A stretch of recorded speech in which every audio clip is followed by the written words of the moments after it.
So yeah, the question was the model runs differed a little bit between each other, and when I ran it, when you ran it, was different. Models, dynamic models, often but not always incorporate stochastics, so randomness over time. And if we think about individual-based models, and maybe I'll go load in that model. You don't have to, but I'll go load that in. I'll just highlight some features of it.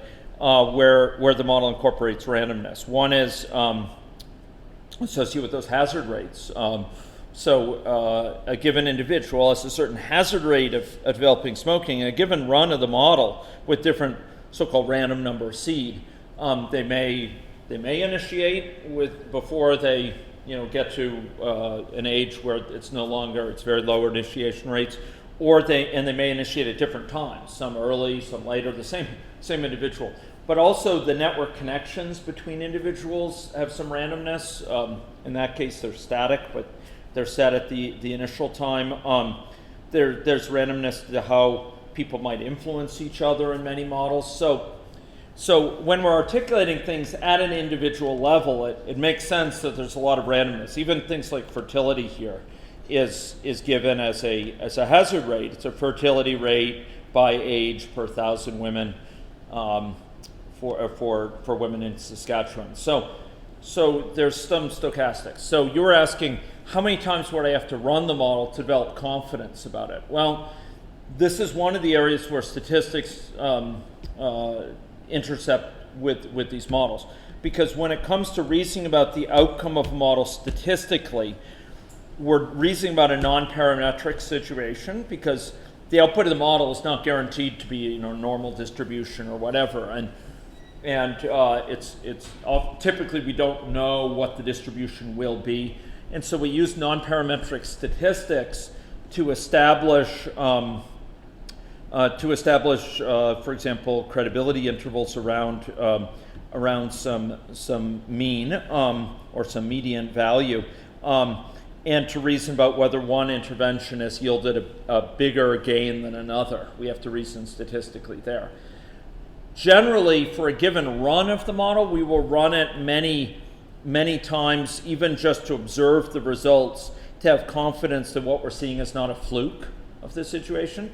But there are specific statistical measures that you will use, or specific statistical guidelines that you will use. For example, if your interest is in the mean of the outcomes of this model with respect to some metric, maybe it's prevalence of smoking after 50 years or something like that, you might well reason parametrically about that, in the sense that, okay, you want a certain confidence interval to be achieved, so you want 95% confidence that it lies within a certain bounds of the estimated prevalence, and for that you would use sort of standard statistics in terms of the standard error associated with that statistic. And very commonly we would run 100, 200 realizations of a model. If we're not exploring it interactively, if we're seeking to get results out where we're more we want to be more sure about their reliability, we'll run a couple hundred times. In some cases, we might run it thousands of times. It is a type of situation where we can do those runs in parallel, and so a certain amount of that is done on your computer. Computers these days have what are called sometimes multiple cores, which means there'll be 4 processing units on the computer, and those can run. It can use all 4 of those at the same time to run 4 different versions of them, or 4 different, we call them realizations of the model in a Monte Carlo ensemble.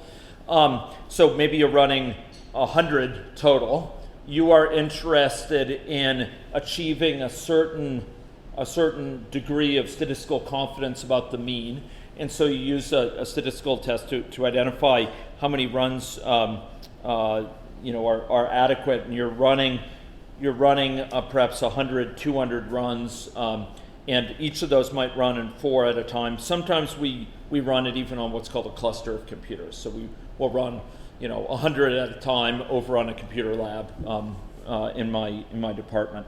So those are all strategies, and there we're using combination of non-parametric and parametric statistical tests. So for those who are familiar with non-parametric statistics, the Kolmogorov-Smirnov test, the Mann-Whitney one-way U test, to test sort of which intervention yielded better outcomes, or whether this intervention yielded a statistically lower prevalence of smoking than the baseline, for example. We'll also use a few other statistical tests associated with evaluation of significance of results. So